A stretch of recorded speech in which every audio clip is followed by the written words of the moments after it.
Hey guys, welcome back to my YouTube channel. Once again my name is Adish Khankad. आप सभी लोगों का स्वागत है यहाँ पे lecture number 7 continuation of straight line for HSC class 11 Maharashtra board. वैसे हम लोग यहाँ पे आज क्वेश्चन आंसर्स को केटर करने वाले एक्सरसाइज 5.4 जिसको हमने लास्ट लेक्चर में लिया था, तो हमने कंटिन्यूएशन करने वाले उसी एक्सरसाइज का। लास्ट लेक्चर में हम लोग ने क्वेश्चन नंबर 9 तक लिया था, आई गेस सो क्वेश्चन 1 से क्वेश्चन 9 लिया था। तो बचे हुए जो क्वेश्चन है मतलब 10 से लेकर 20 तक के आज हम यहाँ पे कंटिन्यू करने वाले हैं। तो बच्चों, इसके पहले कि आप लोग को ये स्टार्ट करने से पहले मैं आप लोग को बताना चाहता हूं, देखो एक्सरसाइज 5.4 का जो क्वेश्चन नंबर 10 जो होने वाला है, जो भी इक्वेशन आपको यहाँ पे दिख रहा है, ये सारे चीजें समझने के लिए आप लोग को पिछला लेक्चर एक टाइम पे नहीं भी देखा तो भी चलेगा, बट उसके पहले का लेक्चर मतलब जहां पे मैंने शायद पिछले लेक्चर में ही आई गेस हाँ पिछला लेक्चर ही था आई गेस, आई थिंक मुझे लगता है मैंने वहां पे ही सब कुछ समझा दिया था। तो पिछले लेक्चर में स्टार्टिंग का 10 मिनट्स का वीडियो देख लेना, 10 to 15 मिनट्स। वहां पे मैंने ना बच्चों कुछ फॉर्मूले देके रखे हैं। वो फॉर्मूले क्या है कि अगर ओरिजिन से मेरा एक लाइन दूरी पे है, कितने तो डिस्टेंस पे है, तो उसका डिस्टेंस निकालने का फॉर्मूला क्या होगा। या फिर एक लाइन है आपके पास एंड लाइन से कोई एक दूसरा पॉइंट है, मान के चलो P x1 y1, तो उनके बीच में जो डिस्टेंस होगा P करके उसका फॉर्मूला क्या होगा। एंड उसके बाद में इक्वेशन मतलब एक दो लाइन है आपके पास एंड दो लाइन एक दूसरे के साथ पैरेलल है, तो पैरेलल के बीच में का जो डिस्टेंस होगा वो निकालने का फॉर्मूला क्या होगा। ये तीनों फॉर्मूला मैंने वहां पे सिखाया था, तो जरूर जाकर चेक कर लेना। आप लोग को वो दोनों फॉर्मूला समझ में आना चाहिए। अगर आपने वो सारे फॉर्मूले पढ़ लिए, वो मॉड्यूलस वाला फॉर्मूला बात कर रहा हूं, अगर आपने किया रहेगा तो बेस्ट है, हम लोग कंटिन्यूएशन में यहाँ पे रख सकते हैं। अगर आपने वो फॉर्मूला नहीं देखा है बच्चों, तो पहले जाकर वो वीडियो को देखिए, उसका लिंक आपको डिस्क्रिप्शन में मतलब पूरा प्लेलिस्ट ही दे रहा हूं, लेक्चर नंबर 6 देख लेना। नहीं तो यहाँ पे सजेस्टेड वीडियोस आया होगा लेक्चर 6 का, इधर क्लिक कर देना, पूरा वीडियो देखो, स्टार्टिंग का 10 to 15 मिनट्स तो देखो फॉर्मूला को रिवाइज करने के लिए, फिर यहाँ पे कंटिन्यूएशन कर सकते हैं। तो क्वेश्चन नंबर 10 क्या बोलता है, find the equation of the line whose x intercept is 3 and which is perpendicular to the line 3x minus y plus 23 is equal to 0।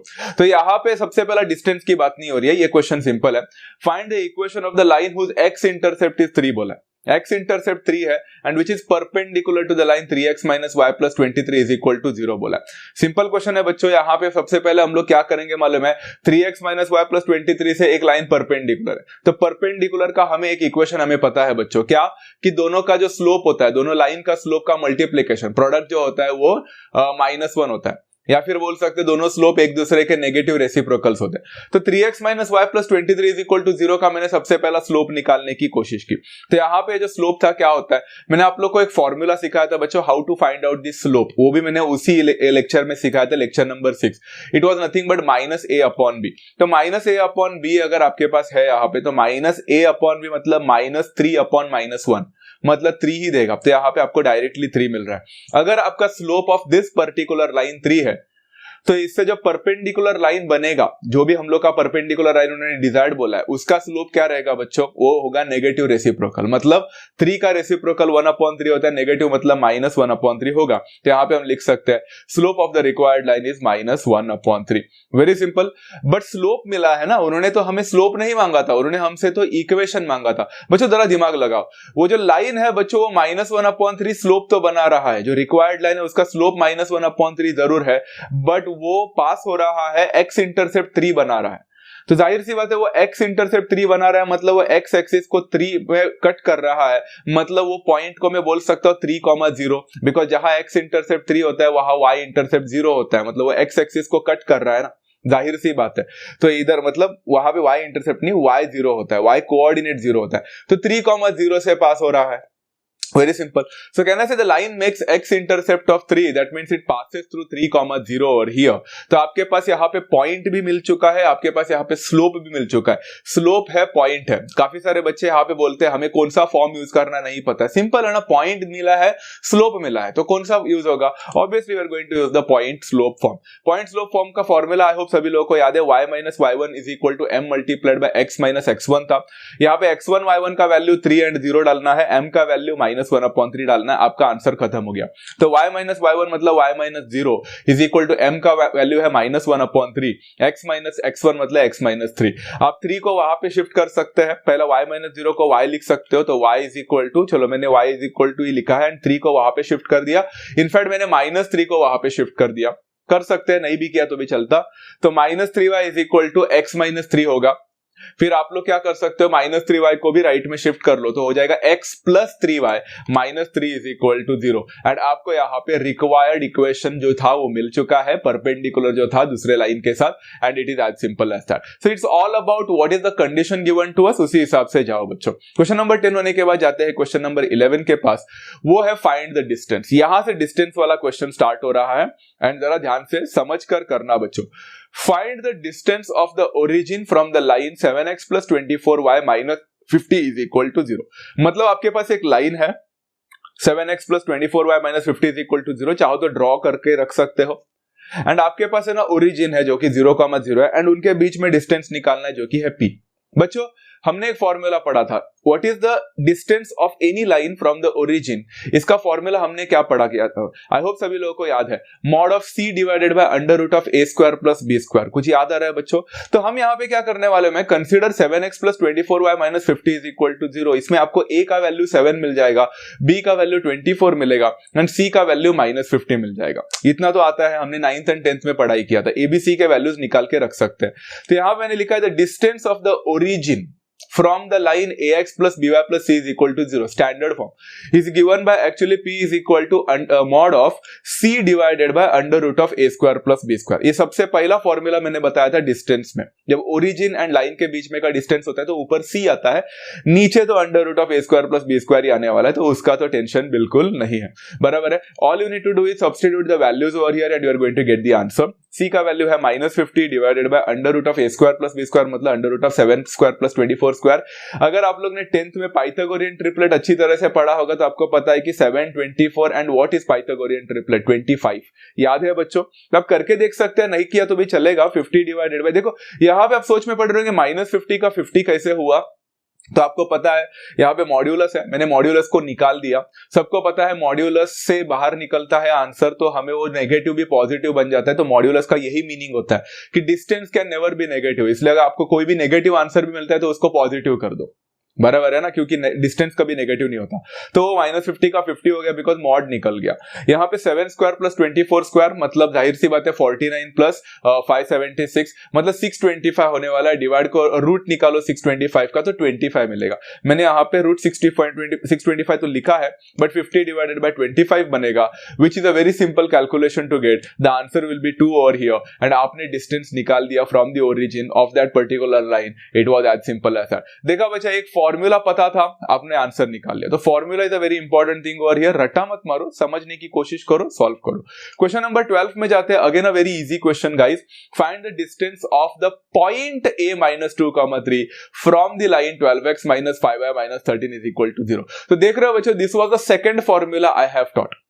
Second formula मैंने सिखाया था बच्चों कि जब आपका ओरिजिन से लाइन नहीं बट एक लाइन से कोई एक पॉइंट है, मान के चलो x1 y1 करके, यहाँ पे जो -2,3 वो x1 y1 का काम करेगा, तो डिस्टेंस क्या होता है उसका फॉर्मूला मैंने बताया था बच्चों, p is equal to mod of ये जो ax plus by plus c होता है ना, उसमें डालने का ax1 plus by1 plus c and divided by under root of a square plus b square. ये फॉर्मूला मैंने आपको बताया था, चलो उसी का फॉर्मूला का इस्तेमाल करते हैं। तो consider 12x - 5y - 13 is equal to 0। a का वैल्यू पता है, b का वैल्यू पता है, c का वैल्यू भी पता है। यहाँ पे a -2,3 है, उसको आप x1 y1 करके कंसीडर कर सकते हैं। मैंने यहाँ पे लिखा नहीं है बट आप समझ जाओ बच्चों कि मैंने लिखा भी है।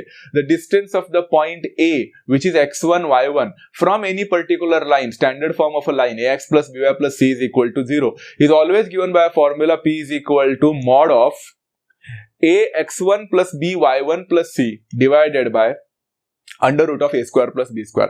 तो सब सिंपल है बच्चों, मॉड करो यहाँ पे ए बी सी का वैल्यू बराबर से डालना, x1 y1 का वैल्यू -2 और 3 बराबर से डालना। तो देखो क्या होगा, 12 मल्टीप्लाइड बाय -2 हो जाएगा, प्लस b इंटू y1 मतलब -5 मल्टीप्लाइड बाय 3 हो जाएगा, एंड तो प्लस माइनस बन गया, देखो -5 मल्टीप्लाइड बाय 3 हो गया, एंड प्लस मतलब प्लस c है बट c तो -13 है तो -13 बन गया।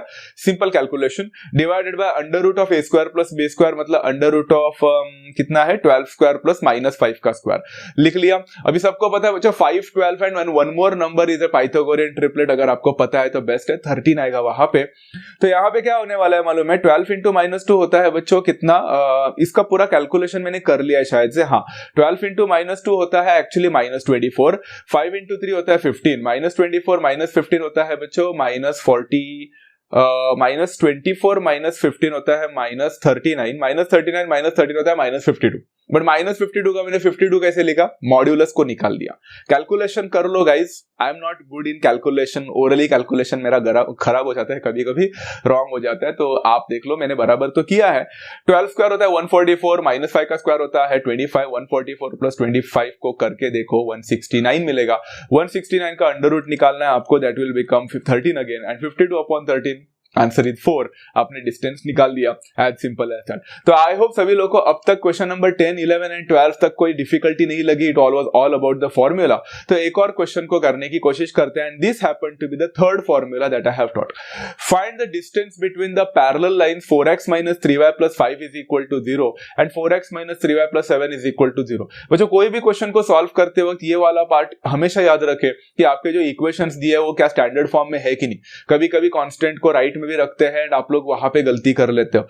यहाँ पे फॉर्चुनेट इनफ है हम लोग की सारे इक्वेशन स्टैंडर्ड फॉर्म में है, but we never know what is going to happen in the future in the competitive examinations. Be ready for it. यहाँ पे बच्चों सबको पता है एबीसी तो है। अब ना बच्चा मैं आप लोग को एक बात बताना चाहता हूँ, पिछले लेक्चर में तो मैंने ये बताया था, बट फिर भी अभी भी बताना चाहता हूँ। यहाँ पे देखो बच्चों, हमारे पास दो लाइन्स है एंड उसके बीच में डिस्टेंस निकालना है। तो लास्ट टाइम भी मैंने ये फॉर्मूला बताया था, the distance between parallel lines ax + by + c1 is equal to 0 and ax + by + c2 is equal to 0 is given by क्या था बच्चों? p is equal to mod of c1 - c2 करके था ऊपर, याद है? c1 - c2 divided by under root of a² + b²। अब बच्चों take a pause over here, जरा ध्यान से सुनना, नहीं तो कंफ्यूज हो जाओगे क्वेश्चन नंबर 14 में। मैं नहीं चाहता कि आप क्वेश्चन नंबर 14 में कंफ्यूज हो जाओ, एंड वो आप लोग के लिए मैंने असाइनमेंट दिया है, तो आप वो खुद करने वाले हो। तो उसके पहले मुझे आप लोगों को कुछ चीजें बतानी है। बच्चों distance between the parallel lines में आप देख सकते हो कि पहले इक्वेशन का भी ax है तो दूसरे इक्वेशन का भी ax ही है, मतलब a दोनों का सेम है। दूसरे पहले इक्वेशन में by है तो दूसरे इक्वेशन में भी by ही है, तो a एंड b चेंज ही नहीं हो रहा है, सिर्फ जो बदल रहा है वो c1 एंड c2 है। तो ही जाकर आप इन दोनों का यहाँ पे जो बोलते हैं ना डिस्टेंस निकाल सकते हैं। तो आप यहाँ पे मेरे इक्वेशन तो देख रहे हो, 4x - 3y + 5 is equal to 0। उसमें x का कोएफिशिएंट दोनों में भी 4 है, दोनों इक्वेशन में, एंड दोनों इक्वेशन में y का कोएफिशिएंट -3 है। तो ये दोनों सेम है, इसलिए ये फॉर्मूला यूज कर पा रहा हूं। अब कुछ बच्चे बोलेंगे कि सर अगर सेम नहीं रहा होता तो क्या करते? तो सेम करना पड़ेगा, एंड सेम करना मुश्किल नहीं होता है। सेम करना मतलब क्या होता है मालूम है? कभी कभी कुछ क्वेश्चन जो देंगे ना आप लोग को, कुछ ऐसा होगा कि वो उसी का मल्टीपल होगा। देखो दो लाइन कभी पैरेलल होते हैं ना, तो a एंड b मल्टीपल्स में ही होते हैं, ये बात याद रखें। एक्चुअली 10th स्टैंडर्ड में पढ़ाना चाहिए था आप लोग को, कंसिस्टेंसी इनकंसिस्टेंसी में काम आता है। ये आपको नहीं पढ़ाया गया अनफॉर्चुनेटली, बट कोई बात नहीं, मैं आपको बोलता हूं, द टू पैरेलल लाइंस का x का कोएफिशिएंट एंड y का कोएफिशिएंट हमेशा मल्टीपल्स में ही होता है। समझ में आ गया? मतलब ऐसा भी हो सकता है कि आपका जो पहला इक्वेशन दिया है 4x एंड 3y है, तो आपको दूसरा इक्वेशन क्या होगा मालूम है? x का कोएफिशिएंट 8x रहेगा ना, जो 4x का डबल है, तो 3y का 6y होने वाला है। परफेक्टली, दोनों परफेक्ट मल्टीपल्स होते हैं, मिलना ही चाहिए कॉमन। तो आप एक काम करो, क्वेश्चन नंबर 14 के पास देखो जरा, एंड क्वेश्चन नंबर 14 में देखोगे आपके पास दूसरा इक्वेशन है, देखो दिख रहा है? तो उसमें एक इक्वेशन को देखो, दूसरे इक्वेशन को देखो, तो आप में उसमें ना डिवाइड मत करना बच्चा। डिवाइडिंग थ्रू आउट करोगे तो डिफिकल्ट जा सकता है। मल्टीप्लाई थ्रू आउट बाय 3 करना किसी एक इक्वेशन को, कौन से इक्वेशन को मल्टीप्लाई थ्रू आउट बाय 3 करना है ढूंढो। वहां पे किया, उस इक्वेशन को 3 से मल्टीप्लाई करने पर क्या मेरे x का कोएफिशिएंट और y का कोएफिशिएंट पहले वाले इक्वेशन के साथ मैच कर रहा है? करना ही चाहिए। तो आपको है ना x का एंड y का कोएफिशिएंट सेम करना है। उसके लिए आपको कुछ नहीं करना है, या तो डिवाइड करना होता है, नहीं तो मल्टीप्लाई, दोनों भी चलता है। जो चीजें आपको इजी लगती है आप लोग वहां पे करोगे, तो दोनों का x एंड y का कोएफिशिएंट सेम होगा, तो ही आप ये इक्वेशन का फॉर्मूला, ये डिस्टेंस का फॉर्मूला यूज कर सकते हैं। तो पहला सेम करने का, फिर सॉल्व करने का। यहां पे फॉर्चुनेटली दोनों का इक्वेशन का x का एंड y का कोएफिशिएंट सेम था, मेरा काम हो गया। वो दूसरा वाला है वो आप लोग खुद करोगे। Clear with that part? चलो यहाँ पे c1 - c2 मतलब कितना हो जाएगा बच्चों? c1 - c2 मतलब मैं किसी को भी c1 ले रहा हूं, किसी को भी c2 ले रहा हूं, तो 5 - 7 कर दिया, divided by under root of a² + b², a and b are same, तो 4² + 3² होगा, -3² होगा, बट 3, 4 पता है पाइथागोरियन ट्रिपलेट क्या देने वाला है, 5 देने वाला है। 5 - 7 एक्चुअली -2 होता है, बट मॉड निकलेगा तो 2 हो जाएगा, डिवाइडेड बाय 4 स्क्वायर प्लस से तो ऑब्वियसली √25 होने वाला है, which gives me the answer as 5 itself. तो इधर आपको 2/5 करके आंसर मिलेगा। एक फ्रैक्शन में आंसर मिला है, but this is the right answer. 0.4 लिख के आते तो भी चल जाता, बट फ्रैक्शन में लिखोगे तो काफी है, as long as it is simplified over here. मेरा सिंप्लीफाइड था। क्वेश्चन नंबर 13 हो गया। जाते हैं क्वेश्चन नंबर 15 के पास। 14 मैंने आप लोग के लिए ऊपर छोड़ा है, तो 15, 16, 17, 18, 19, 20 इतने सारे क्वेश्चंस अभी भी हमें लेने हैं। Find the points on the line x plus y minus 4 is equal to 0, which are at 1 unit distance from the line 4x plus 3y minus 10 is equal to 0. Out of all the questions that we are going to take over here, ये question थोड़ा सा difficult है for the starters, for the beginners. ये question अगर मैं आपको खुद करने बोलता हूं तो आप शायद से फंस जाओगे, अटक जाओगे। क्वेश्चन आसान नहीं है, थोड़ा डिफिकल्ट है बच्चों। उन्होंने बोला है find the points on the line x plus Y minus 4 is equal to 0। आपके पास एक लाइन है बच्चा, x plus Y minus 4 is equal to 0। उसमें आपको कोऑर्डिनेट्स निकालना है which are at a distance 1 unit distance. मुझे डिस्टेंस देके रखा है, इस बार p का वैल्यू देके रखा है 1 यूनिट डिस्टेंस, मतलब 1 है, डिस्टेंस 1 है। From the line 4x plus 3y minus 10 is equal to 0, मतलब 4x plus 3y minus 10 is equal to 0 करके एक लाइन है आपके पास, एंड आपके पास x plus y minus 4 is equal to 0 भी लाइन है। दोनों पैरेलल है, ऐसा नहीं बोला है, कुछ भी लाइन है। तो आपको है ना 4x plus 3y minus 10 is equal to 0 से डिस्टेंस निकालना है, 1 यूनिट डिस्टेंस, एंड वो कहां पे टच हो रहा है मेरे दूसरे x plus y minus 4 is equal to 0 पे, वो पॉइंट निकालना है। यहां पे लिखा है बच्चा फाइंड द पॉइंट्स। पॉइंट्स का मतलब है यहाँ पे एक ही पॉइंट नहीं है, एक से ज्यादा हो सकते हैं, 2 हो सकता है, 3 हो सकता है, वी डोंट नो। तो 1 यूनिट डिस्टेंस पे कितने पॉइंट्स हमें मिल रहे हैं, कितने कोऑर्डिनेट्स हमें मिल रहे हैं, ये हमें निकालना है। Clear with that part? थोड़ा डिफिकल्ट क्वेश्चन है बच्चों, तो थोड़ा समझाने की कोशिश करता हूं। यहां पे बच्चों सबसे पहले अगर हम लोग देखेंगे find the point on the line x plus Y minus 4 is equal to 0, तो लेट द पॉइंट जो हमें निकालना है on the line x plus Y minus 4 is equal to 0 be a x1 y1। अब यहाँ पे सवाल उठेगा, सब लोग बोलेंगे सर आपने तो बोला था एक से ज्यादा पॉइंट है, तो आपने सिर्फ एक ही पॉइंट क्यों कंसिडर किया? तो एक से ज्यादा पॉइंट है मतलब कोई भी पॉइंट हो सकता है ना बच्चा, 1 डिस्टेंस पे। तो हमने a x1 y1 बोला, x1 के बहुत सारे पॉसिबिलिटीज हो सकते हैं, y1 के अलग अलग वैल्यूज हो सकते हैं, इस हिसाब से आपको अलग अलग कोऑर्डिनेट्स मिलेंगे। आगे जाकर समझोगे, थोड़ा फ्लो में रहते हैं। a x1 y1 भी any point on the line जो कि यूनिट डिस्टेंस में। अब मुझे बताओ बच्चों, अगर a x1 y1 मेरे x plus Y minus 4 is equal to 0 ये इक्वेशन, ये जो लाइन पे अगर है, तो क्या वो इक्वेशन को सेटिस्फाई नहीं करेगा? करेगा ना। तो क्या मैं बोल सकता हूं therefore if it is lying on the line it satisfies the equation x plus Y minus 4 is equal to 0। हमने 9th एंड 10th में पढ़ाई किया था बच्चा, any point satisfying the line, तो हम वो x1 और y1 का वैल्यू उस इक्वेशन में डाल सकते हैं, बराबर ना। हम सब्स्टिट्यूट कर सकते हैं because it is the solution of that line. उस पे लाई कर रहा है मतलब वो सॉल्यूशन है, सेटिस्फाई कर रहा है मतलब सॉल्यूशन है, वी कैन सब्स्टिट्यूट। तो x plus Y minus 4 is equal to 0 becomes x1 plus y1 minus 4 is equal to 0। x1 y1 का वैल्यू डाल दिया। इससे क्या कर सकते हो मालूम है, या तो आप x1 का वैल्यू निकाल सकते हो इन टर्म्स ऑफ y1, या फिर y1 का वैल्यू निकाल सकते हो इन टर्म्स ऑफ x1। तो मैंने क्या किया मालूम है, y1 का वैल्यू निकाला इन टर्म्स ऑफ x1, तो y1 इज इक्वल टू -4 उधर जाएगा, 4 हो जाएगा, x1 उधर जाएगा, -x1 हो जाएगा। यहां पे मुझे कुछ एक इक्वेशन मिला, y1 is equal to 4 - x1, equation number 1 करके चुपचाप बैठ गया मैं यहाँ पे। इसका मैं कुछ नहीं कर सकता था आगे, अभी x1 का वैल्यू ही निकालना है, y1 का वैल्यू निकालना है, दोनों अननोन है, कुछ नहीं कर सकता मैं। अभी आगे बढ़ते हैं। इन्होंने बोला है बच्चों the distance of this particular जो पॉइंट है, जो हमने यहाँ पे अस्यूम किया है a x1 y1, वो ax plus by plus c, हमारे केस में 4x plus 3y minus 10 is equal to 0 है, उससे एक डिस्टेंस बना रहा है।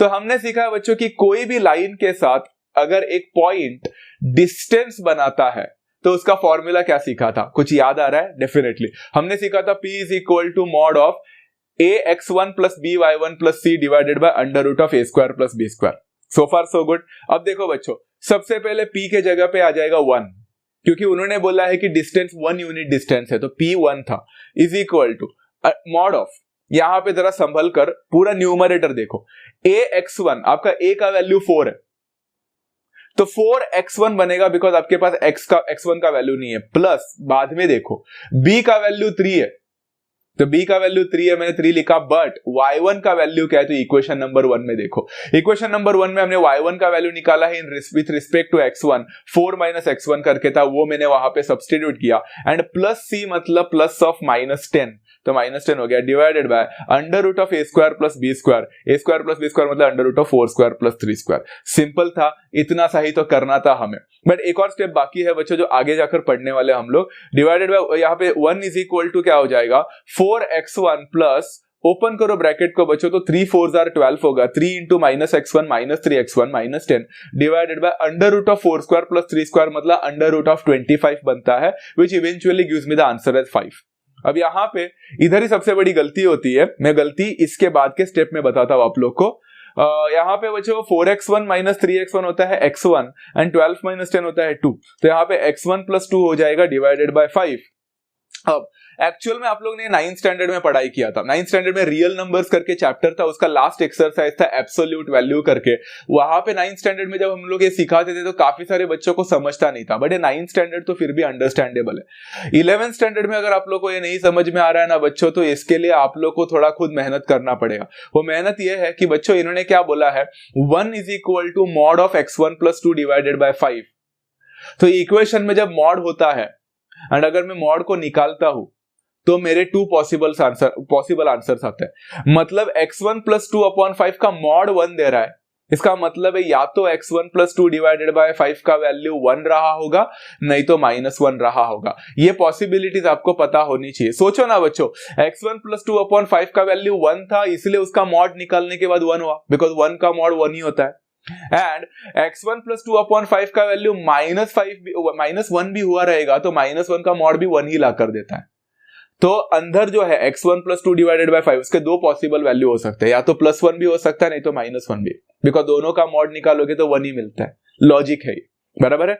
तो यहाँ पे हम लोग क्या करेंगे, स्प्लिटिंग करेंगे, 5 को उधर लेके जाओ, तो या तो x1 + 2 इज इक्वल टू +5 होगा, नहीं तो x1 + 2 will be equal to -5 हो जाएगा। Very simple. अब यहाँ पे x1 का वैल्यू निकालना है, तो 2 को उधर लेके जाओ, तो x1 का वैल्यू बन जाएगा 3, नहीं तो x1 का वैल्यू बनेगा -7।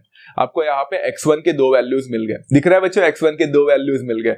x1 का वैल्यू मिलने के बाद हमने y1 का एक इक्वेशन बनाया था, इक्वेशन नंबर 1 में था y1 is equal to 4 - x1, तो यहाँ पे x1 के रेस्पेक्टिव वैल्यूज डालोगे, तो देखो y1 विल बिकम 4 - 3 मतलब 1 बनेगा, नहीं तो y1 का बनेगा 4 माइनस ऑफ -7 मतलब 4 + 7 that will be equal to 11। तो आपको x1 के 2 आंसर्स मिले, y1 के 2 आंसर्स मिले, तो आप बोल सकते हो पॉसिबल कोऑर्डिनेट जो है, पॉसिबल पॉइंट्स जो है, जो कि यूनिट डिस्टेंस पे रहेगा, दैट कुड बी आइदर 3,1 या तो फिर इट वुड बी -7,11। so ये 2 पॉसिबल पॉइंट्स थे, इसलिए उन्होंने बोला था फाइंड द पॉइंट्स, एंड हमने निकाल दिया इस क्वेश्चन का यहाँ पे answer, and it was as simple as that. तो आई होप सभी लोगों को ये क्वेश्चन समझ में आ चुका है। अगर नहीं समझा है तो फिर से एक बार वीडियो को देख ले, आपको पूरा क्लियर समझ में आ जाएगा। बट रट्टा मारने के लिए वीडियो ना देखे, समझ कर करने की कोशिश करें, ओके। बिकॉज कॉम्पिटिटिव एग्जामिनेशन में कैसे भी टाइप के क्वेश्चन पूछे जा सकते हैं, उल्टा इससे तो कहीं गुना ज्यादा डिफिकल्ट। ओके, क्वेश्चन नंबर 16 है, find the equation of the line parallel to the x-axis and passing through the point of intersection of lines x plus y minus 2 is equal to 0 and 4x plus 3y is equal to 10। बच्चों ये question को start करने से पहले मैं आप लोगों को एक छोटी सी बात बताना चाहता हूँ, जस्ट 15 सेकंड की बात। इस क्वेश्चन को सॉल्व करने का एक तरीका है something called as family of lines. अगर आप टेक्स्ट बुक में देखोगे तो एक्सरसाइज 5.4 स्टार्ट होने से पहले ही आपको थोड़ा सा एक जगह मिलेगा, वहां पे फैमिली ऑफ लाइन्स के बारे में सिखाया है। फैमिली ऑफ लाइन्स जब मैं 11th स्टैंडर्ड में था तो मुझे बहुत डिफिकल्ट लगा था। मुझे आज भी फैमिली ऑफ लाइन्स है ना, मुझे तो आता है, बट आप लोग को सिखाने के लिए आज भी डिफिकल्ट लगता है। मतलब मुझे ऐसा लगता है कि will I be able to explain you perfectly और नॉट, या फिर अगर एक्सप्लेन करता भी तो आप लोग को समझ में आ जाएगा क्या।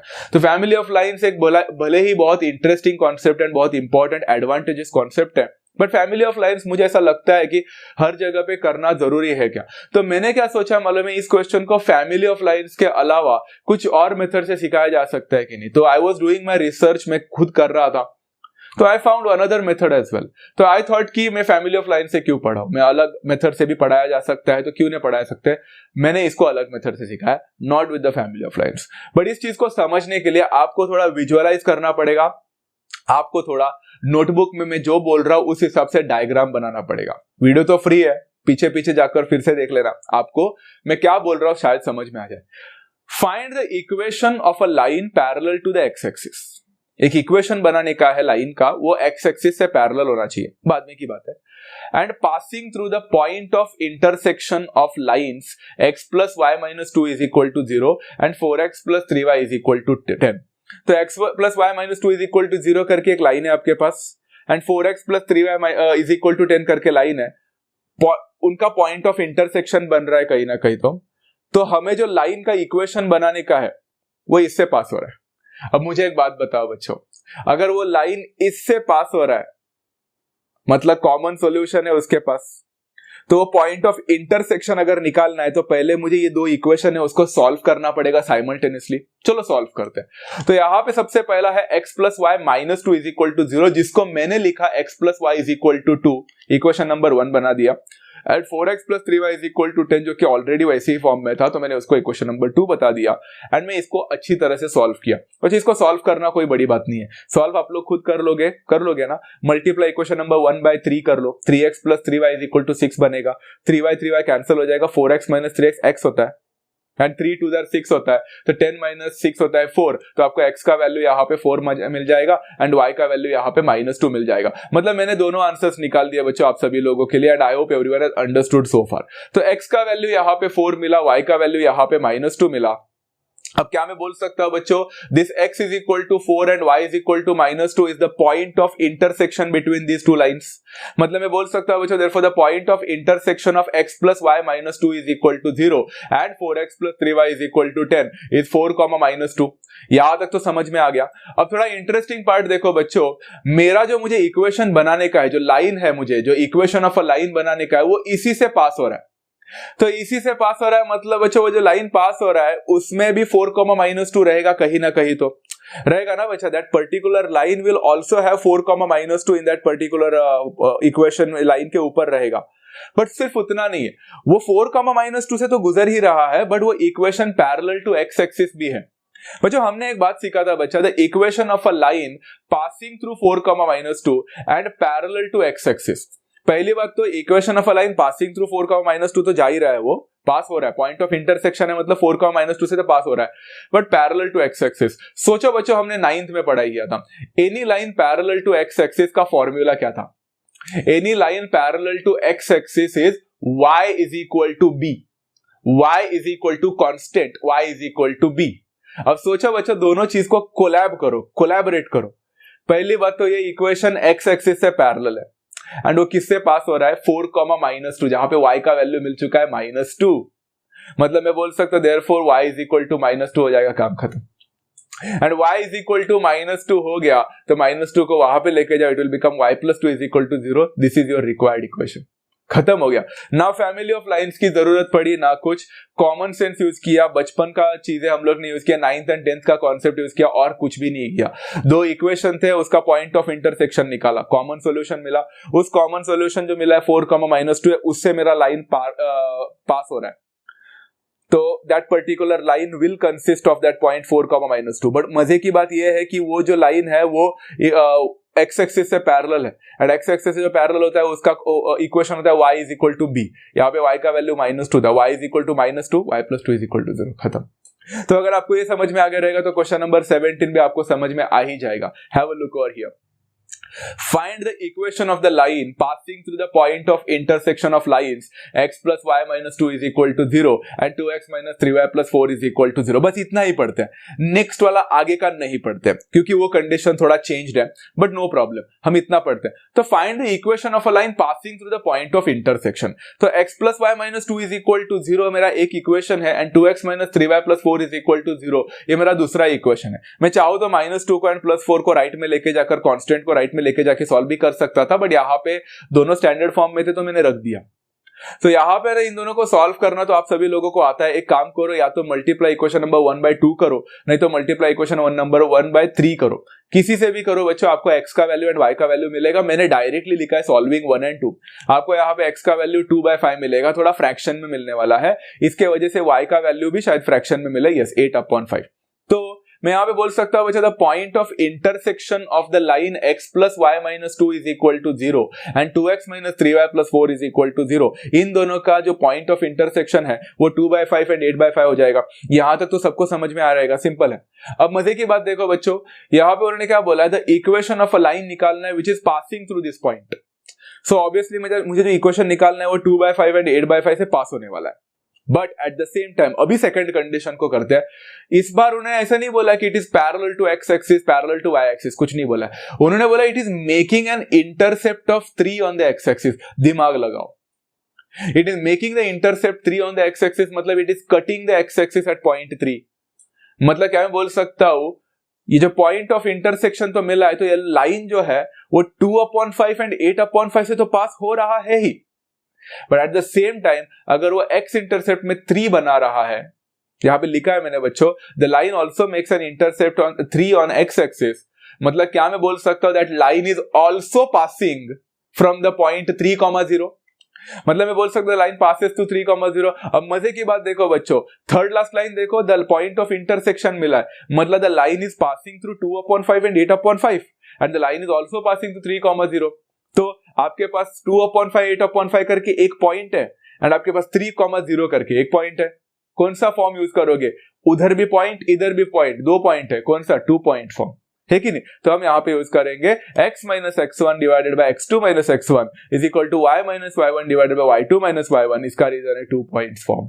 खत्म हो गया। Did you really understand how to solve such kind of question. इसको फैमिली ऑफ लाइन से सॉल्व करते हैं सब लोग, अच्छी बात है, फैमिली ऑफ लाइन से कर भी सकते हैं, बट मुझे ऐसा लगता है कि फैमिली ऑफ लाइन्स अगर आपको पता नहीं है, अभी पता करने की जरूरत नहीं लगती है, तो आप इसे भी कर सकते हैं। Very simple. ओके, इसमें ना बच्चों आप लोग को वैल्यूज को जरा अच्छी तरह से सॉल्व करना है। तो x माइनस x1 मतलब x माइनस 3 करूंगा, 3,0 करके था, याद है मैंने x1 को 3 लिया, divided by x2 minus x1 मतलब 2/5 minus 3 is equal to y minus y1 मतलब y माइनस 0 होगा, divided by y2 minus y1 मतलब 8/5 माइनस 0। सिंपल है। x minus 3 will remain the same. 2/5 minus 3 को सॉल्व करो बच्चों, 5 3 द 15 होता है, 2 माइनस 15 होता है माइनस 13, तो माइनस 13 डिवाइडेड बाय 5 मिलेगा, इज इक्वल टू y तो y ही रहेगा, डिवाइडेड बाय 8/5 तो 8/5 ही रहेगा। यहाँ पे बच्चों 5 एंड 5 को कैंसिल करके आना, बिकॉज दोनों के डिनोमिनेटर में 5 5 दिख रहा है, कैंसिल करो, फिर 8 को वहां पे लेके जाओ, तो 8 इंटू एक्स माइनस 3 मतलब 8x माइनस 24 बनेगा, आगे करूंगा।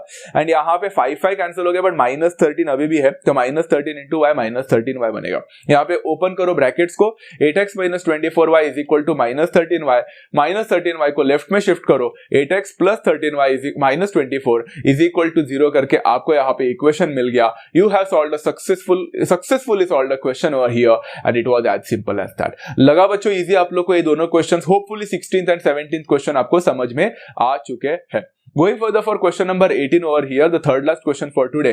If A4, 3, B0, 0 and C2, 3 are the vertices of triangle ABC, then find the equation of bisector of angle BAC. बच्चों ये क्वेश्चन को ध्यान से सुनना, बिकॉज ये क्वेश्चन को ध्यान से सुनोगे तो आप लोग को क्वेश्चन नंबर 20 पूरी तरह से खुद समझ में आ जाएगा। ये क्वेश्चन अगर आपने ध्यान से नहीं समझा तो आपको क्वेश्चन नंबर 20 भी नहीं समझेगा। देखो ये क्वेश्चन थोड़ा इंटरेस्टिंग था एंड बिलीव मी थोड़ा सा डिफिकल्ट भी है for a beginner and for a non beginner, एक समझ में आने वाले लोगों को भी एक लेंथी क्वेश्चन है, मतलब बहुत लेंथी क्वेश्चन है to be honest. If A4, 3, B0, 0 and 2, 3, C2, 3 are the vertices of a triangle. तो मैंने ट्रायंगल बना दिया आप सभी लोगों के लिए। ट्रायंगल के बहुत सारे क्वेश्चन है इस टेक्स्ट बुक में, A है, B है, C है, मैंने सारे कोऑर्डिनेट्स भी लिखे हैं। उन्होंने बोला है find the equation of the bisector. Bisector का मतलब होता है एंगल बीएसी का बाइसेक्टर, मतलब एंगल बाइसेक्टर निकालना है एंड वो बीएसी का होना चाहिए, मतलब मैंने यहाँ पे बीएसी का एक एंगल बाइसेक्टर बना दिया। बच्चों फिर से इसको भूल मत करना मीडियन समझकर। बहुत सारे बच्चों को बाइसेक्टर बोल दिया तो उन्होंने तो उसको मीडियन ही कंसिडर कर लिया होता है, मतलब उनको लगता है कि ये पॉइंट डी पे मिल गया तो BD and CD are equal. Angle bisect हुआ है, angle is being divided into 2 parts. आपका सामने वाला BC is not divided into 2 parts, भले ही मेरे डायग्राम में वैसा दिख रहा होगा बट वैसा नहीं है। ओके, तो मैंने यहाँ पे एंगल बाइसेक्टर को बता भी दिया कि 2 गोले करके दिखाया। देखो दीज 2 एंगल्स मतलब angle BAD and angle CAD are congruent to each other. अब अगर आप लोग को लगता है कि हम 11th स्टैंडर्ड में आ गए तो 10th स्टैंडर्ड 9th स्टैंडर्ड का कॉन्सेप्ट हम भूल गए तो भी चलेगा, ये सबसे बड़ी भूल होगी अगर आप लोग ये सब चीजें करते हैं तो। अभी ये जो क्वेश्चन हम लोग करने वाले हैं इसमें 11th स्टैंडर्ड का कॉन्सेप्ट 20% है, बट बाकी 80% ऑफ द कॉन्सेप्ट पूरा का पूरा 10th के ऊपर डिपेंड है।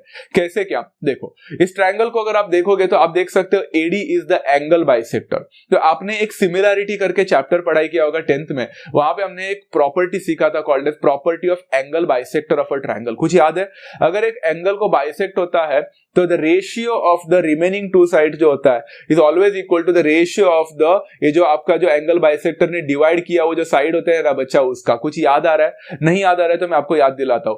AB अपॉन AC, हाँ चलो एक काम करते हैं, पहला उसके पहले आप लोग को AB upon AC angle bisector use करने से पहले एक और कॉन्सेप्ट को यूज करना पड़ेगा, वो है पहले AB का वैल्यू तो निकालते हैं एंड AC का वैल्यू तो निकालते हैं। ये भी है आपका 10th स्टैंडर्ड का कॉन्सेप्ट। एक्चुअली मुझे लगा कि मैं पहले वो बता दूंगा एंड फिर ये, बट मैंने अपने PPT में ये पहला किया है तो कंफ्यूज मत होना, मैं आपको वो बाद में बताऊंगा। AB अपॉन AC का कॉन्सेप्ट नीचे आने वाला है। पहले एक काम करते हैं, AB का वैल्यू निकालते हैं एंड AC का वैल्यू निकालते हैं। अब AB का वैल्यू निकालना मतलब अगर आप देख सकते हो A and B are the 2 points and उनके बीच में का वैल्यू निकालना मतलब डिस्टेंस निकालना है, तो डिस्टेंस फॉर्मूला ये भी आपने 10th में पढ़ाई किया था। डिस्टेंस फॉर्मूला याद है बच्चों? Any distance is always equal to under root of x2 minus x1 the whole square plus y2 minus y1 the whole square. यहाँ पे वही किया है बच्चों, 0 माइनस 4 या फिर 4 minus 0 the whole square plus 3 minus 0 the whole square. इसका answer अगर आप सॉल्व करते हो तो आंसर मिलता है √25 मतलब 5। तो AB का वैल्यू मिल जाएगा 5। क्यों निकाला है आगे बताता हूं। AC का वैल्यू भी वैसे निकाल सकते हो बच्चों, आपके पास है तो under root of 4 minus 2 the whole square plus 3 minus 3 the whole square. 3 minus 3 तो 0 होगा गायब, 4 माइनस 2 तो 2 होगा, 2 का स्क्वायर 4 होता है, 4 का अंडर रूट 2 ही देता है। तो AC का वैल्यू भी यहां पे मिल गया 2। अभी आप लोग को बताता हूं एंगल बाइसेक्टर प्रॉपर्टी। ये 10th का कॉन्सेप्ट खत्म किया, अभी एक और 10th का concept. We all know that बच्चों AB upon AC is equal to BD upon CD। याद आया बच्चों? ये इसका रीजन चाहो तो लिख के रख सकते हो, property of angle bisector of a triangle. But हम ये कर क्यों रहे हैं सर? कुछ समझ में ही नहीं आ रहा है। Why are you doing all this things? बताता हूं, थोड़ी देर में समझेगा। उन्होंने बोला है कि हमें इक्वेशन बनाने का AD का, अगर आप लोग को नहीं समझ में आ रहा है तो चलो एक काम करते हैं, इसको पॉज करते हैं एंड पहला समझते हैं। उन्होंने बोला ना एंगल बाइसेक्टर का इक्वेशन निकालो मतलब AD का। अब AD का इक्वेशन निकालने के लिए A पॉइंट तो मेरे पास ऑलरेडी है 4,3। अरे बट D का कोऑर्डिनेट नहीं है। एंड अगर आप बोल रहे हो कि D का कोऑर्डिनेट निकलेगा मिड पॉइंट फॉर्मूला, नहीं ना, मैंने वही तो बोलने की कोशिश की थी कि point D is not the mid point. तो पॉइंट D का मेरे पास कोऑर्डिनेट नहीं है एंड जब तक मेरे पास पॉइंट D का कोऑर्डिनेट नहीं आता है तब तक क्या मैं AD का इक्वेशन निकाल सकता हूं क्या? नहीं। तो ये लॉजिक था। तो पॉइंट D का कोऑर्डिनेट लाने के लिए ये सब मगजमारी चल रही है। कैसे मगजमारी बताता हूं।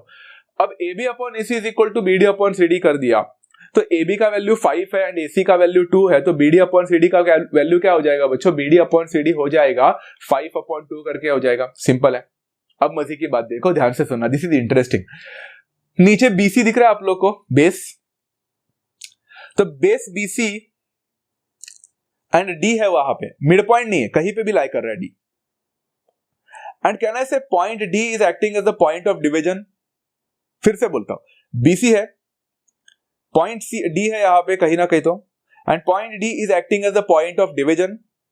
एंड पॉइंट ऑफ डिवीजन का रेशियो भी मिल चुका है बच्चा, BD अपॉन CD का वैल्यू मिला, BD is 5, CD is 2, 5:2, BD is to CD is equal to 5:2, M is to N is equal to 5:2।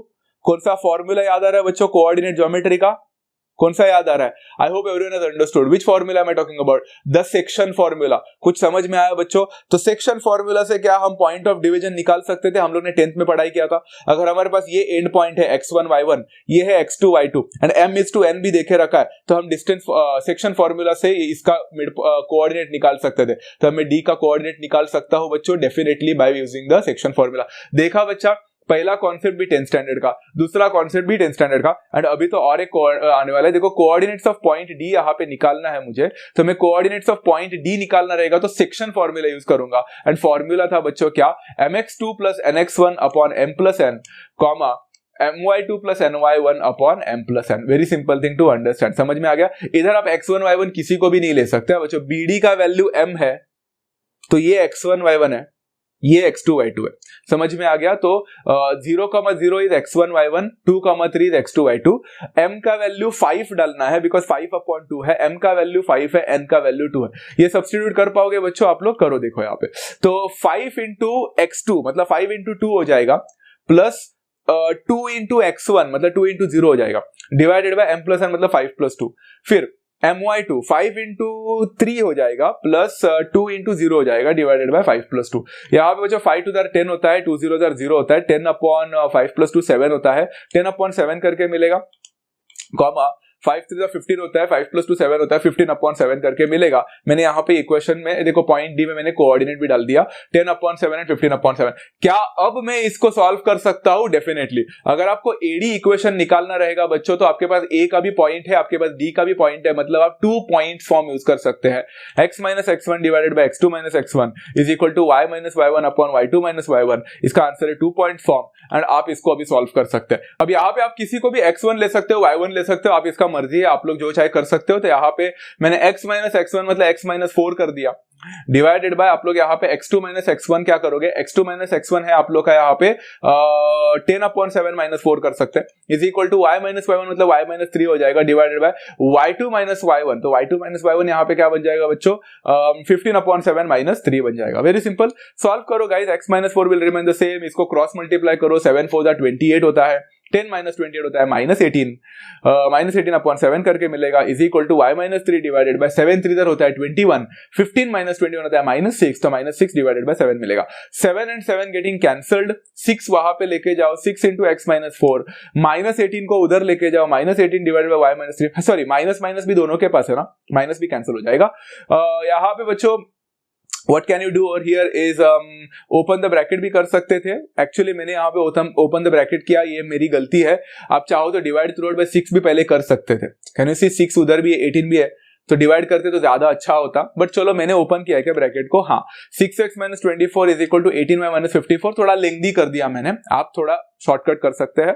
तो सारी चीजों को लेफ्ट में ले लो बच्चों, it will become 6x minus 18y plus 30 is equal to 0 and you can divide this equations throughout by 6, तो आपको मिलेगा बच्चों x minus 3y plus 5 is equal to 0 and इस हिसाब से आपने इक्वेशन ऑफ एडी निकाल लिया and it was as simple as that.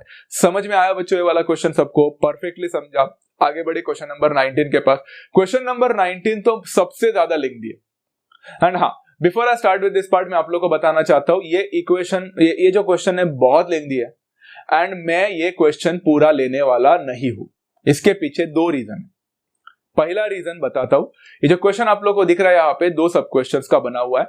D -1, 8, E 4, -2 and C F -5, -3 are the midpoints of sides BC, CA and AB of triangle ABC.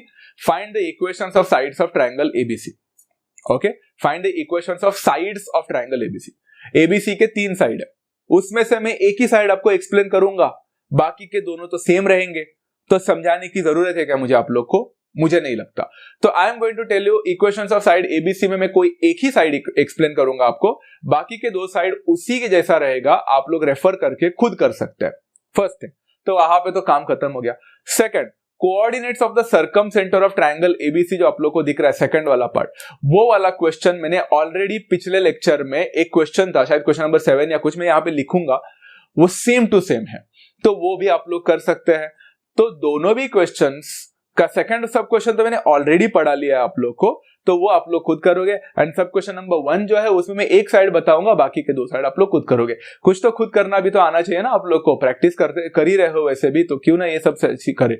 यहाँ पे मुझे उन्होंने ना थोड़ा सा है ना कॉन्सेप्ट को घुमाया है। उन्होंने बोला है कि DEF है ना वर्टिसेस नहीं है ट्रायंगल एबीसी के, ट्रायंगल एबीसी के मिड पॉइंट्स है। तो पहली बार ऐसा कुछ हुआ है कि हमको मिड पॉइंट देकर रखा है। एबीसी तो ट्रायंगल का नाम है, बट D -1, 8 है ना, वो BC का मिड पॉइंट है, तो मैंने लिख लिया D is -1, 8 which happens to be the BC का मिड पॉइंट। E is 4, -2 जो कि AC का मिड पॉइंट है, एंड F जो है बच्चों -5, -3 वो AB का मिड पॉइंट है। ऐसा देके रखा है उन्होंने, एंड उन्होंने बोला है कि बच्चों find the equations of the sides of triangle ABC. अब यहाँ पे मजे की बात यह है कि साइड्स ऑफ एबीसी हमें नहीं पता है, तो मैं अस्यूम करने वाला हूं। लेट द मतलब वर्टेक्स जो है, वर्टेक्स को अस्यूम करेंगे, ए जो है उसको मैं x1 y1 बोलूंगा, B को है x2 y2 बोलूंगा एंड C को है x3 y3 बोलूंगा। देखो A है x1 y1, B है x2 y2, C है x3 y3। बड़ा सिंपल क्वेश्चन है एंड बच्चों सभी लोग को दिख ही रहा है वैसे भी कि F D एंड E मतलब E F D जो है D E F वो सारे मिड पॉइंट है, तो हम यहाँ पे मिड पॉइंट फॉर्मूला यूज कर सकते हैं, बेशक यूज कर सकते हैं। आंसर नहीं मिलेगा हमें स्टार्टिंग में, बट हमें इक्वेशंस तो मिल ही सकते हैं। जैसे फॉर एग्जांपल मैं यहाँ पे बोल रहा हूं बच्चों x1 plus x2 divided by 2, कहां पे दिख रहा है बच्चों x1 plus x2 divided by 2 AB। आप AB को देखो, चाहो तो लिख के रखो for AB x1 plus x2 divided by 2 is equal to -5, बराबर ना। मिड पॉइंट थियरम क्या, मिड पॉइंट फॉर्मूला क्या सिखाता था कि मिड पॉइंट का जो x का कोऑर्डिनेट होता है वो हमेशा x1 plus x2 divided by 2 होता है। तो x1 plus x2 divided by 2 x का कोऑर्डिनेट है मतलब -5 and y1 plus y2 divided by 2 will give me the answer as -3 क्योंकि वो y का कोऑर्डिनेट है। इसको सॉल्व करोगे तो हो जाएगा x1 plus x2 is equal to -10 and y1 plus y2 is equal to -6। मैंने equation number 1 and equation number 2 बना दिया। अब बच्चों मैंने तो सिमिलरली करके लिखा है, बट आप खुद पूरा करोगे। जिस हिसाब से मैंने AB का इस्तेमाल करके F का इस्तेमाल करके दो इक्वेशंस बना दिए, वैसे आप BC का इस्तेमाल करके एंड D का इस्तेमाल करके दो इक्वेशन और नहीं बना सकते। करो ना बच्चों, x2 plus x3 divided by 2 is -1, तो कितना होगा x2 plus x3 will become -2। Shortcut मैं तो शॉर्टकट ही करने वाला हूं, आपको करने का ही। Equation number 3 and y2 plus y3 divided by 2 is 8, मतलब y2 plus y3 will become how much बच्चों, 16 बनेगा। Equation number 4। सिमिलरली बच्चों और भी ट्राई कर सकते हैं आप लोग अभी AC को इस्तेमाल करके। It will become x1 plus x3 divided by 2 is 4, तो x1 प्लस x3 हो जाएगा 8। Equation number 5 and y1 plus y3 is equal divided by 2 is -2, तो इट विल बिकम -4 बिकॉज 2 से मल्टीप्लाई होगा। And equation number 6। हमने यहाँ पे 6 equations बनाए, मैंने इधर भी शॉर्टकट यूज किया, अब मैं तो और शॉर्टकट यूज करने वाला। अब बहुत हो गया बच्चों स्पून फीडिंग, अभी आप लोग खुद करोगे। बच्चों आपको नहीं लगता, मैं फिर भी थोड़ा सा समझाने की कोशिश करता हूं। इक्वेशन नंबर 1 को देखो, इक्वेशन नंबर 3 को देखो एंड इक्वेशन नंबर 5 को देखो। 1 3 5 देखा, उसमें कोई भी दो इक्वेशन उठाना आपके मर्जी का, कोई भी दो इक्वेशन उठाओ, आपके मर्जी का दो इक्वेशन उठाओ। मैंने इक्वेशन नंबर 1 एंड 3 उठा दिया। आप देख सकते हो बच्चों इक्वेशन नंबर 1 एंड 3 को है ना आप सब्ट्रैक्ट करोगे, दोनों इक्वेशन को सब्ट्रैक्ट करोगे तो x2 कैंसिल हो जाएगा। दिखा, x2 कैंसिल हो जाएगा एंड आपके पास बचेगा x1 माइनस x3, क्योंकि सब्ट्रैक्ट किया आपने, साइन चेंज होगा। x1 minus x3 will become -10 minus of -2, मतलब -10 प्लस 2 मतलब -8। तो x1 minus x3 is equal to -8 करके एक नया इक्वेशन मिलेगा आपको। x1 minus x3 is equal to -8 और आप देख सकते हो इक्वेशन नंबर 5 में आपके पास x1 plus x3 is equal to 8 है, तो आपको इक्वेशन मिला x1 minus x3 is equal to -8 and x1 plus x3 is equal to 8। इन दोनों इक्वेशन को सॉल्व करोगे तो -x3 plus x3 cancel, -8 plus 8 भी कैंसिल, तो it will become 2x1 is equal to 0। तो सॉल्व करोगे बच्चों साइमल्टेनियसली आपको x1 का वैल्यू 0 मिलेगा। मैंने ओरली बता सकता हूं मैं अगर, तो आप खुद से राइटिंग में नहीं कर सकते, कर सकते हो। x1 का वैल्यू 0 मिलने के बाद किसी भी इक्वेशन में सब्स्टिट्यूट करो बच्चों तो x2 का वैल्यू मिल जाएगा। इक्वेशन नंबर 1 में सब्स्टिट्यूट करोगे तो मिल जाएगा। तो x1 इज इक्वल टू 0 है तो x2 का वैल्यू कितना होना चाहिए, -10 होना चाहिए। एंड अगर x1 का वैल्यू 0 है तो x3 का वैल्यू कितना होना चाहिए, 8 होना चाहिए। तो मैंने सब कुछ निकाल दिया। सिमिलरली y1 का ट्राई करो बच्चों, y1 का वैल्यू -13 मिलेगा, y2 का वैल्यू 7 मिलेगा एंड y3 का वैल्यू 9 मिलेगा। तो कोई भी दो इक्वेशन को सॉल्व करने का, नया इक्वेशन बनाने का, फिर उसको थर्ड इक्वेशन के साथ सॉल्व करने का, आपको एक वेरिएबल मिलेगा, फिर सब्स्टिट्यूट करने का दूसरे सारे वेरिएबल्स मिलते जाएंगे। सिंपल है। यहाँ पे मुझे x1 मिला, x2 मिला, x3 मिला, y1 मिला, y2 मिला, y3 मिला, सारे कोऑर्डिनेट्स मिल चुके हैं यार, मजा आ रहा है। चलो यहाँ पे मैंने वो सारे कोऑर्डिनेट जो मिले थे, अभी डायग्राम को देखो, मैंने उधर थोड़ा रिप्लेस कर दिया। x1 y1 was replaced by 0, -13, b was replaced by -10, 7 and c was replaced by 8, 9। थोड़ा सा शांति मिल रही है यहाँ पे कि सारे वैल्यूज तो है हमारे पास, वेरिएबल नहीं है। उन्होंने बोला find the equations of sides of triangle ABC. अब मेरे पास तो 3 साइड है, तो कोई भी एक साइड ले लो बच्चों। तो कौन सा ले सकते हो, या तो AB ले सकते हो, नहीं तो BC ले सकते हो, नहीं तो AC ले सकते हो। अब मिड पॉइंट को देखने की कोई जरूरत नहीं है, देखा तो भी चलेगा, नहीं देखा तो भी चलेगा। मिड पॉइंट को देखो, नहीं देखो, तुम्हारी मर्जी। मैंने यहाँ पे बाय 2 पॉइंट फॉर्म का इस्तेमाल किया। कोई भी एक साइड ले लिया बच्चों, मैंने बताया नहीं मैंने कौन सा साइड लिया, तो देखता हूं मैं कौन सा साइड लिया। मुझे लगता है मैंने AB लिया है। x - 0 डिवाइडेड बाय -10 - 0 है क्या? हाँ, मैंने AB लिया है बच्चों। तो यहाँ पे मुझे मेंशन कर लेना चाहिए था, मैंने नहीं किया। फॉर साइड AB चल रहा है। AB देखो बच्चों, तो ए का कोऑर्डिनेट है, बी का कोऑर्डिनेट है, 2.5 इस्तेमाल 2 पॉइंट फॉर्म इस्तेमाल कर सकते हैं। तो x माइनस x1 होता है, मतलब x minus 0 divided by x2 minus x1, मतलब minus 10 minus 0 is equal to y minus of minus 13, मतलब y plus 13 divided by y2 minus y1, मतलब 7 minus of minus 13, 7 plus 13, 2 point form. x divided by minus 10 is equal to y plus 13 divided by 20, 10 and 20 cancel हो जाएगा, 10 1 jar 10 2 jar, 2 उधर जाएगा तो 2x बन जाएगा, -1 उधर जाएगा तो माइनस y माइनस 13 बनेगा, सारे चीजों को लेफ्ट में ले लो, 2x plus y plus 13 is equal to 0 मिलेगा। ये है आपका इक्वेशन नंबर 1, जो कि है ए बी का इक्वेशन। ए बी का इक्वेशन मिल चुका है बच्चों, उन्होंने बोला इक्वेशंस ऑफ साइड्स निकालो, मैंने पहला इक्वेशन निकाला, वैसे आप बीसी पे 2 पॉइंट फॉर्म यूज कर सकते हैं, करो, एसी पे 2 पॉइंट फॉर्म यूज कर सकते हैं, करो, दोनों पे करोगे आपका आंसर मिल जाएगा। उतना ही मैं आपसे एक्सपेक्ट कर रहा हूं, उतना तो आप कर ही सकते हैं। ओके, एंड बात रही सेकंड सब क्वेश्चन की, तो मैंने लिखा है रेफर क्वेश्चन नंबर 7। एक्सरसाइज 5.4 में ही क्वेश्चन नंबर 7 जो था वो वही था। अगर आपके पास वर्टिसेस मिले हैं तो आपको ऑलरेडी वर्टिसेस मिल चुका है, coordinates of the circum centre निकालना है। सर्कम सेंटर कैसे निकालते हैं, परपेंडिकुलर बाइसेक्टर से निकालते हैं, स्लोप निकालने का सब कुछ पूरा समझाया है, जाकर देख लेना, फिर ये क्वेश्चन को खुद सॉल्व करने की कोशिश करना। फाइन, इस हिसाब से हमने क्वेश्चन नंबर 19 को भी किया। अब जाते हैं टुडे लास्ट क्वेश्चन पे। क्वेश्चन नंबर 20 क्या बोलता है बच्चों, ये थोड़ा इंटरेस्टिंग क्वेश्चन है once again. And this question मैंने आपको बोला था कि अगर आपको क्वेश्चन 18 समझ में आया तो ही आपको क्वेश्चन नंबर 20 समझेगा। कंप्लीटली सेम है, इसलिए थोड़ा फास्ट में पढ़ाऊंगा। O है, A है, B है, ट्रायंगल OAB करके आपके पास है। O है 0,0, B है 6,0 एंड B है 0,8 are the vertices of a triangle.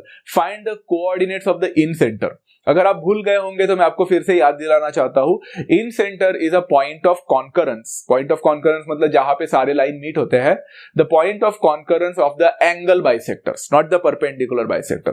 Perpendicular bisector से जो मिलता है उसको हम सर्कम सेंटर बोलते हैं। इन सेंटर एंगल बाइसेक्टर से बनता है।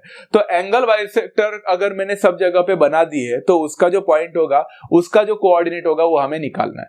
तो यहां पे मैंने आप लोग को एक बार भी सिखाया था, फिर से सिखाता हूं कि पॉइंट ऑफ कॉन्करेंस वैसे तीनों एंगल बाइसेक्टर से मिलता है, बट हमें तीनों बनाने की जरूरत नहीं है।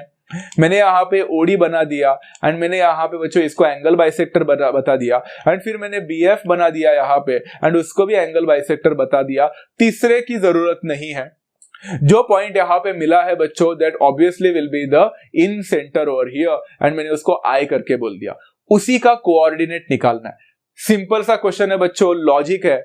आप पहले ओडी का इक्वेशन बनाओगे, फिर आप बीएफ का इक्वेशन बनाओगे, दोनों का पॉइंट ऑफ इंटरसेक्शन आई है, दोनों को साइमल्टेनियसली सॉल्व करोगे, आपको कोऑर्डिनेट मिलेगा। सिंपल था, बट उसके लिए आपको ओडी का इक्वेशन बनाना पड़ेगा। अब ओडी इक्वेशन कैसे बनाओगे, अब सोचो बच्चों, क्वेश्चन नंबर 18 में वही किया था हमने।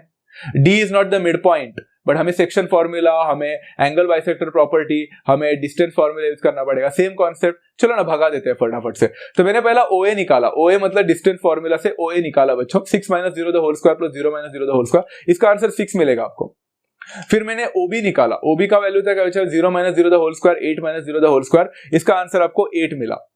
फिर मैंने देखा कि एंगल बाइसेक्टर प्रॉपर्टी के हिसाब से OA upon OB is equal to AD upon BD करके था, तो मुझे AD अपॉन BD का वैल्यू मिल गया बच्चों 6/8 करके, which eventually will give me the answer is 3/4। तो AD अपॉन BD 3/4 मिला, मतलब M का वैल्यू 3 है, N का वैल्यू 4 है। क्या हम सेक्शन फॉर्मूला यूज कर सकते हैं? यस। उससे हमें कोऑर्डिनेट्स ऑफ पॉइंट D मिलेगा definitely. mx2 plus nx1 upon m plus n, my2 plus ny1 upon m plus n, वही चीज हम लोग यहाँ पे यूज करेंगे। इस बार आप लोग 3 and 4 को रिप्लेस करना है यहाँ पे, तो 3 into 0 plus 4 into 6 divided by 3 plus 4, 3 into 8 plus 4 into 0 divided bye 3 plus 4, तो यहाँ पे हो जाएगा 24 अपॉन कितना होगा 24/7, एंड यहाँ पे हो जाएगा 24/7। वाह क्या बात है, दोनों भी आंसर 24/7 ही मिल रहा है। मैंने यहाँ पे 24/7 करके लिखा। तो डोंट यू थिंक आपको 24/7 मिलने की वजह से OD का पूरा दोनों पॉइंट मिल चुका है। I can use 2 point form, x - x1 upon x2 - x1 is equal to y - y1 upon y2 - y1। Reason यहाँ पे 2 पॉइंट फॉर्म है। वैल्यूज को सब्सटीट्यूट करो, x - 0 divided by 24/7 - 0 is equal to y - 0 divided by 24/7 - 0। आप देख सकते हो denominator पूरी तरह से मैच कर रहे हैं, कट कर दो, पूरी तरह से उड़ा दो। तो x - 0 is equal to y - 0 eventually gives me the answer x is equal to y देखो मैंने उड़ा दिया है क्या, हाँ यहाँ पे उड़ा दिया। 24/7 will go, x is equal to y हो जाएगा, y को लेफ्ट में लेके जाओ, x minus y is equal to 0 बन जाएगा। आपका इक्वेशन नंबर 1 बन चुका है। तो इधर तक ही था question number 18, but question number 20 में उन्होंने और एक्स्ट्रा मांगा है। तो ये जो भी स्टेप्स आपने किया है, सेम स्टेप अभी आप लोग bf निकालने के लिए, मतलब f का कोऑर्डिनेट निकालने के लिए करोगे। बराबर है। तो f का कोऑर्डिनेट निकालने के लिए सोचो बच्चों, आपके रिमेनिंग साइड्स कौन से होंगे। आपका होगा BO एंड BA, मतलब OB एंड AB। तो हम लोग वही करेंगे, BO निकालेंगे, BO का डिस्टेंस निकालो the same way that we have found out. तो यहाँ पे आप लोग का आंसर मिलेगा 8 करके मिलेगा। एंड फिर आप लोग AB का वैल्यू निकालो, मतलब BA का वैल्यू निकालो, तो आपको मिलेगा कितना बच्चों, यहाँ पे आंसर आपको मिलने वाला है 10 करके। सॉल्व करके देखना, आपको आंसर 10 मिलेगा। फिर हम लोग देख सकते हैं बच्चों, BO upon BA is equal to OF upon AF। तो OF अपॉन AF का वैल्यू कितना हो जाएगा बच्चों, इट विल बिकम 8/10। एंड 8/10 मतलब कितना होता है, सबको पता है, 2 के टेबल में जाता है ये। 2 4s are and 2 5s are, तो मैंने यहाँ पे 4/5 करके लिख लिया, सिंपल है। तो सेम से हम लोग कोऑर्डिनेट्स ऑफ पॉइंट F भी निकाल सकते हैं। अभी same formula, mx2 plus nx1 upon m plus n, my2 plus ny1 upon m plus n। m and n का वैल्यू 4 एंड 5 रेस्पेक्टिवली है। x2 x1 तो आपको पता है कहाँ पे है, ऐसा चल रहा है ना। तो 4 एंड 5 था ना, तो 4 इंटू x2 मतलब 4 इंटू 6 होना चाहिए, चेक करते हैं। 4 इंटू 6 एंड 5 इंटू 0 होगा, प्लस अपॉन 4 प्लस 5, एंड यहाँ पे हो जाएगा 4 multiplied by 0 plus 5 multiplied by 0 divided bye 4 plus 5। Simple है बच्चों, इसका आंसर मिलेगा 24/9। 24/9 को मैंने 8/3 कैसे लिखा है, सिंपल है। 24/9 दोनों भी 3 के टेबल में जाते हैं, तो 3 8s are 24, 3 3s are 9, इसलिए 8/3 है, कंफ्यूज मत होना। ओके 8/3 है। एंड यहाँ पे तो 0/4 प्लस 5 मतलब 0/9 है, मतलब 0 ही मिलेगा यहाँ पे। The coordinates that you got is 8/3, 0। Simple thing to understand so far. Okay, coordinates मिल चुके हैं, तो हम 2 पॉइंट फॉर्म यूज कर सकते हैं यहाँ पे, क्योंकि b का कोऑर्डिनेट पता है, f का कोऑर्डिनेट पता है। x minus x1 upon x2 minus x1 is equal to y minus y1 upon y2 minus y1। यहाँ पे x माइनस x1 मतलब होगा x माइनस 0 लिखते हैं। चलो x minus 0 divided by x2 minus मतलब 8/3 minus 0 is equal to y minus y1 मतलब y minus 8 divided by 0 minus 8। Okay, x minus 0 तो x होता है, ये 8/3 ही देगा, ये y माइनस 8 ही होगा, एंड ये माइनस 8 देगा। आप चाहो तो माइनस 8 एंड 8 को भी कैंसिल कर सकते थे, 8 एंड 8 को। तो मैंने किया है कि नहीं आई डोंट नो, डायरेक्ट मैंने क्रॉस मल्टीप्लिकेशन किया क्या, हाँ मैंने एक काम किया है पहले, मैंने 8/3 में जो 3 है उस 3 को ऊपर लेके गया, ये भी कर सकते हैं। 3x डिवाइडेड बाय 8 होगा is equal to y minus 8 divided by -8। अब मैं 8 एंड 8 को कैंसिल कर सकता हूँ ना, ज्यादा इजी होगा। 8 एंड 8 कैंसिल होगा, बट नीचे -1 है, -1 को उधर लेके जाओ तो -3x बनेगा इज इक्वल टू, इधर तो 1 है तो उधर जाएगा तो y माइनस 8 ही रहेगा। आप -3x को चाहो तो राइट में लेके जाओ तो बनेगा 3x प्लस y, एंड -8 को लेफ्ट में लेके गया बिकॉज मुझे एक ऐसा टाइप ऑफ इक्वेशन चाहिए था। 2 इक्वेशंस मिल चुके हैं बच्चों, मैंने लिखा भी है। पहला इक्वेशन था x minus y is equal to 0 जो कि OD का था, एंड BF का मिला है 3x plus y is equal to 8। अब ये दोनों इक्वेशन को अगर अच्छी तरह से ध्यान से देखोगे तो पता चलेगा, इन दोनों को साइमल्टेनियसली अगर मैं सॉल्व कर भी लेता हूं, -y plus y cancel, 4x is equal to 8, x का वैल्यू 2 मिलेगा एंड y का वैल्यू भी 2 मिलेगा। तो आपको पॉइंट ऑफ इंटरसेक्शन मिला, बट यहाँ पे तो मैं देख रहा हूं कि OD एंड BF का तो पॉइंट ऑफ इंटरसेक्शन I है, and I is the in centre, मतलब मुझे इन सेंटर का कोऑर्डिनेट मिला कि नहीं। तो आई कैन यहाँ पे लिख सकता हूँ बच्चों, क्या यहाँ पे मैं लिख सकता हूँ the in centre of triangle OAB is 2,2, and that's how I get the answer over here. बहुत सिंपल है, मैंने फाइनल स्टेटमेंट नहीं लिखा है यहाँ पे, बट आप समझ जाओ बच्चों, the coordinates of the in centre of triangle OAB is 2,2। इस हिसाब से बच्चों हम लोग ने इस क्वेश्चन को सॉल्व कर लिया एंड खत्म कर लिया, एंड इसी हिसाब से हम लोग ने exercise 5.4 and straight lines once and for all खत्म कर दिया। हम अभी नेक्स्ट चैप्टर को स्टार्ट करने वाले हैं, one of the important chapters guys. तब तक आई होप सभी लोगों को ये यहाँ तक आप लोग ने पढ़ाई किया रहेगा तो आपको सब कुछ समझा होगा, एंड अगर आपको ये वीडियो जेन्युइनली पसंद आता होगा बच्चों तो इसको लाइक जरूर करें, it motivates me a lot. आप सभी लोगों के लिए तो ये सारी चीजें फ्री है बच्चों, बट मैं जब ये चीजें बनाता हूँ एंड मुझे अच्छे खासे ऐसे लाइक्स दिखते हैं तो it really motivates me a lot. It feels me that सभी लोगों को मेरे कंटेंट की जरूरत भी है, at the same time they are liking my content. And don't forget to share with all your friends, and don't forget to subscribe if you are new to the channel. Let's make this channel grow as much as possible. If you could see, if in 10,000 subscribers I can give you this much of the content. सोचो कि अगर subscribers ज्यादा हो जाएंगे तो how much motivation will I be getting to do all this thing for all of you for free. तो मिलते हैं नेक्स्ट सेशन में, तब तक take care of yourself, love you all, thank you so much and happy learning.